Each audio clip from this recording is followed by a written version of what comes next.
The M4 iPad Pros are real. Apple finally came with it today, guys. Hope you're doing good. Micah back with another video. Back here to talk about the iPad event. And boy, did Apple do what they needed to do to get us hyped and excited for the new iPads. And the first thing that they started off with was the iPad Air models. And they kind of tricked everybody because a lot of rumors was out there was speculating that there was a 12.9-inch iPad Air, and they were wrong. It was a 13-inch.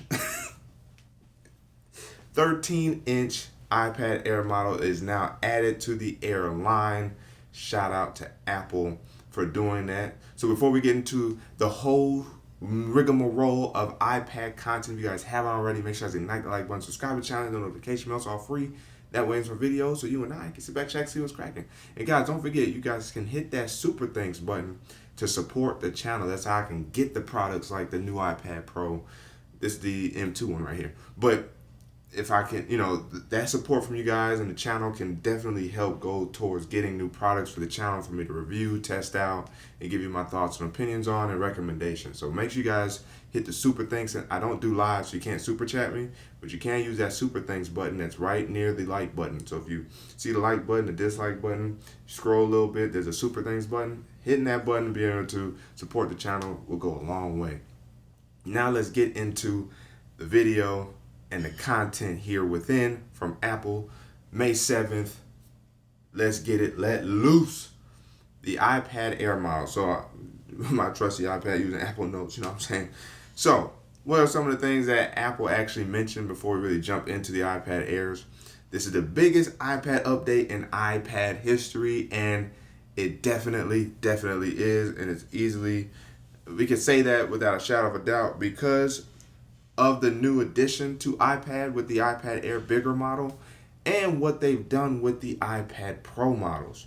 So let's get into it. 11-inch, 13-inch, liquid retina display, new landscape camera with center stage, which is a pleasant addition to the iPad Air line. The only iPad that really had the center stage and the landscape camera was the 10th generation iPad. My wife has it in pink. We've checked it out on the channel here. And it's a great addition. It gives you great centered position when talking to people via video conferencing and with center stage. It helps keep you in focus, keep you centered as well. So that's something that was a much needed addition and change to the iPad Air line. You get blue, purple, starlight, and space gray. It now has an M2 chip, which is 50% faster than the M1 chip, 3 times faster performance.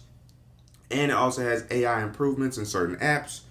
And then the Magic Keyboard has support for it now. Meaning, now this is what I think they might do.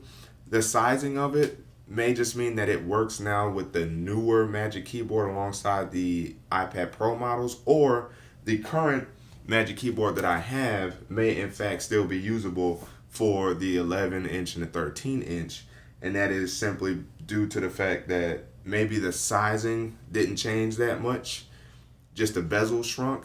That's my thought. But if not, maybe they did make the new Magic Keyboards usable for the new iPad Air models, since they're both 11 and 13 inches. Apple Pencil Hover is now supported with the iPad Air. You get Wi-Fi 6E and up to 1 terabyte of storage. The base storage is now 128 gigabytes, which is better, but still not what we want for their products, because at this point 128 just isn't enough, especially for the content that most people make now. We need at least 256 gigs to suffice. 128 is prehistoric at this point. Starting price is $599 for the 11-inch and $799 for the 13-inch, and you can order today and it will be available next week. So I was expecting that for the iPad Air. I was expecting it to be ready as soon as possible. I do like the changes that they did. I wish they would have added ProMotion or liquid motion or something like that, where it's not quite 60 hertz anymore. It's more like in that 90 hertz range. I would have loved to see that with the iPad Air models. But the fact that they basically are like the MacBook Airs in terms of the processors, right? M1, M2 for last generations. The iPad Air 5 and now the iPad Air 6 has the M2 chips. Magic Keyboard functionality, Apple Pencil support, which I would imagine is Apple Pencil second generation, right? And I believe the new Apple Pencil, which we're getting to later as well, is also supported with the iPad Air. I like that it is brought up to speed in that way. There's an additional size. I do think they need to get rid of some of the older iPad models, which I think they have. I think the iPad 10th gen is now the base, well, the iPad mini, but the iPad 10th gen is now like the most affordable at $349, which they mentioned during this presentation as well. So definitely good to see that we're seeing improvements in the iPad Air space for iPad. Now let's jump to the behemoth. The one that I'll be getting is the iPad Pro. All right, impossibly thin. This iPad Pro is thin.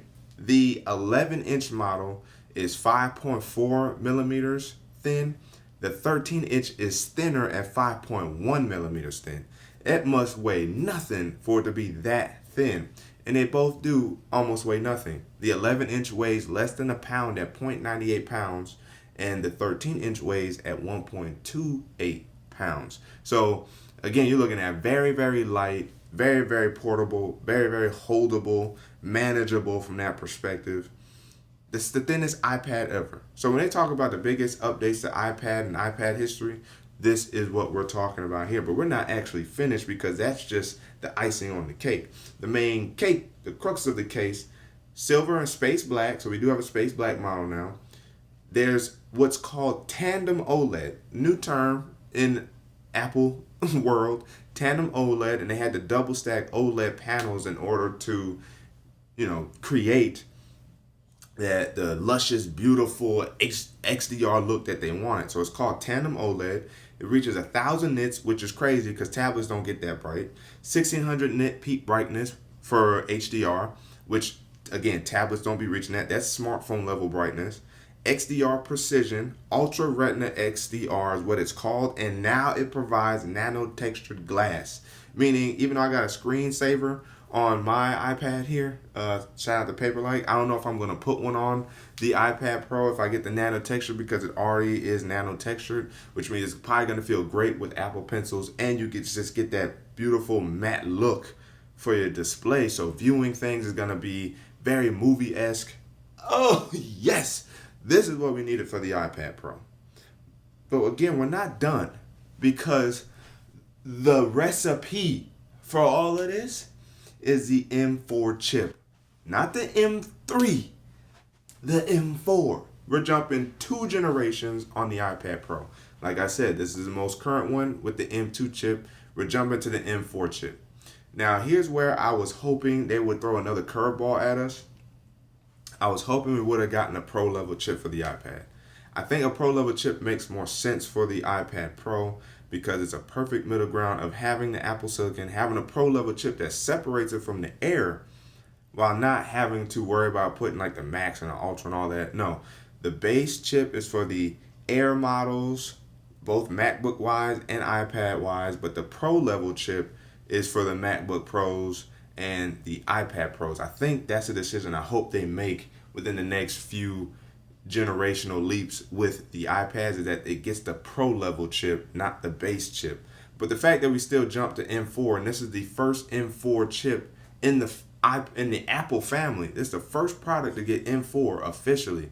That is a huge monumental leap for iPad for sure. And as a result of this M4 chip, it's rocking second generation 3 nanometer tech, which means you're going to get very good power efficiency.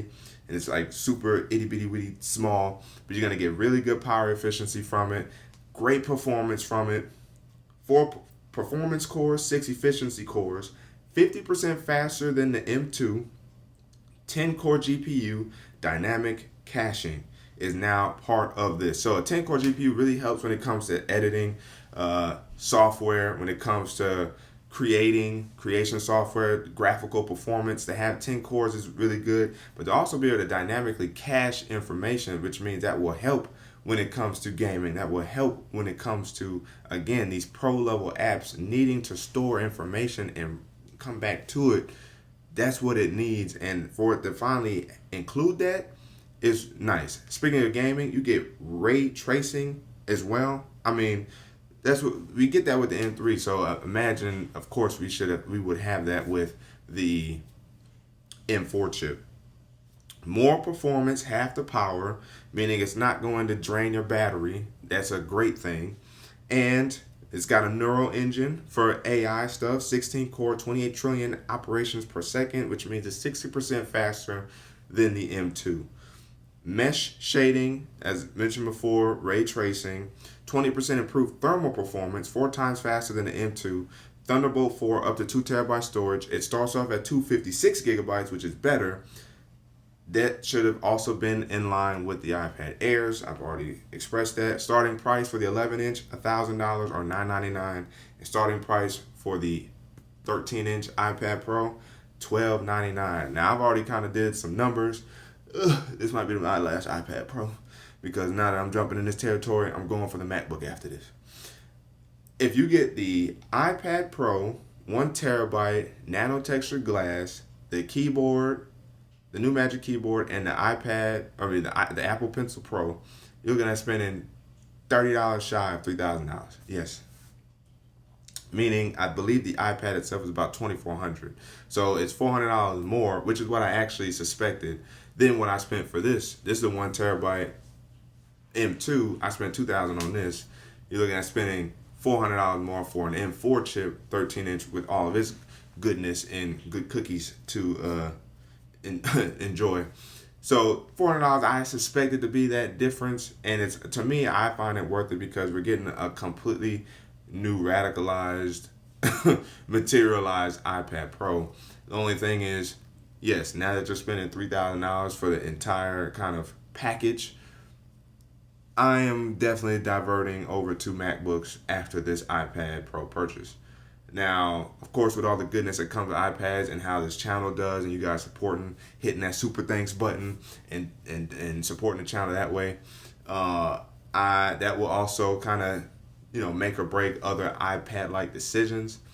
I definitely will try to cover to the best of my ability. Maybe I will get not the Pro model iPad, I'll get the Air iPad or whatever to bring to the channel. But if you guys really go gung-ho and supporting the channel, then of course that will open up me being able to get more iPads. But this is going to be my last probably personal purchase for a while because, generational leaps, if they bring the Pro level chip to the iPad, then I'll probably look at,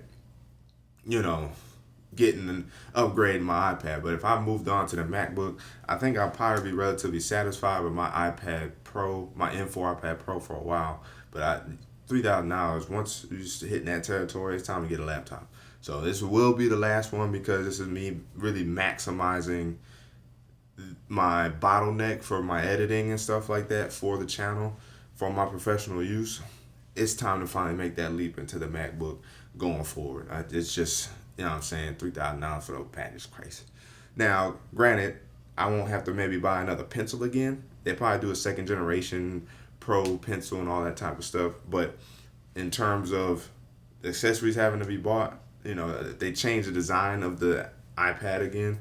I'll have to refresh, accessories, and that's why the price will always stay up there. So that's why it's like, hey, now you're looking at $3,000 packages for an iPad. One time. Now moving on to iPadOS. And let me know down your thoughts in the comment section below as we're talking about all this. What have you found interested? Are you potentially looking at upgrading? The comment section is open for discussion, of course.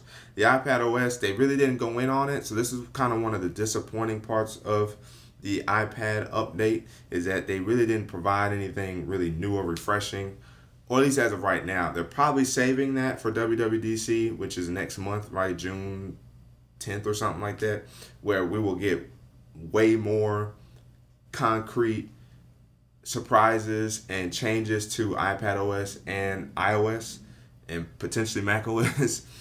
But iPadOS here, just some of the subtle changes is, precision color matching, stage manager improvements, core machine learning for AI apps. Pro apps got some updates, specifically Final Cut Pro, Procreate. Well, my bad. Procreate is not their app, but it did get updates. But Final Cut Pro and Logic Pro now have second-gen versions of the apps. So now you can record, edit, and share straight from video straight from the iPad. Rendering is 2 times faster than the M1. Live multicam up to 4 cams at once. There's now what's called a Final Cut camera. So like with my iPad or with an iPhone or additional iPhones, I don't know if they have to be logged into the same Apple ID, that kind of stuff. I don't know. But you can have up to 4 different cameras recording at the same time, feeding into Final Cut Pro, and there will be live recording, and you can live edit while all that's taking place. So I can definitely see something like this being used for podcasting, for if specific media channels want to switch over to using more mobile content like iPads and iPhones and live edit for streaming purposes. Like I can see something like that taking place with this new Final Cut Pro for iPad. So you have that. In terms of Logic Pro, one more thing, 4 times more ProRes streams as well. So that means those streams can be ProRes. Now jumping over to Logic Pro, bass and keyboard players now added. Chroma Glow helps add analog warmth to any tracks, and Stem Splitter can detect separate sounds to remix recordings. So that got some upgrades as well. I don't use Logic Pro, so I wouldn't even know most of the lingo that I just said to you guys right now. Camera-wise, we're looking at 4K ProRes video, 12-megapixel camera, LiDAR scanner, and adaptive True Tone flash to help with scanning. And what this does is, with the help and use of AI, you can take it will take multiple scan images of something that you scan, like a document or something. It will help eliminate shadow. So that way you can properly scan a document and send it to somebody properly with no interference and have clean documentation scanned and sent to whoever you're dealing with. That's a great thing to see. And the 12-megapixel landscape camera with Face ID has now moved to, of course, as I just said, landscape mode, meaning when the tablet is landscape, is up here near the Apple Pencil charger. So that is something that is definitely great to see. And that was pretty much it for iPadOS. I think they're really just trying to hold the guns back for WWDC. Magic Keyboard, new design, space black color, 14 key function row. So they were able to utilize the space on the keyboard a lot better now to give us a function row along with a much larger trackpad with aluminum palm rest. So it's made out of machined aluminum, but it has like a durable outer cover just like this one does. So I don't think the material is going to change on the back side of this, but potentially the bottom and definitely the inside is actually aluminum. So it gives it more of that MacBook feel, and I think they even said that in the event, that it gives it more of a MacBook feel, and that's something I definitely like in terms of the keyboard, because I do like this keyboard, but having those additional improvements definitely skyrockets the value of the Magic Keyboard, and that is what we needed. The Apple Pencil Pro is what they closed with. Yes, Apple Pencil Pro includes squeeze features. To me, the Apple Pencil Pro does feel a little bit more useful for creating, drawing, stuff like that. Me getting the Apple Pencil Pro would definitely be more for like the channel as opposed to personal use, which is why I may elect to just get the Apple Pencil 2nd generation, because that one just seems to be more fitting for what I would use it for. The Apple Pencil Pro is definitely designed more so for creators that do a lot of graphical design, drawing, and stuff like that.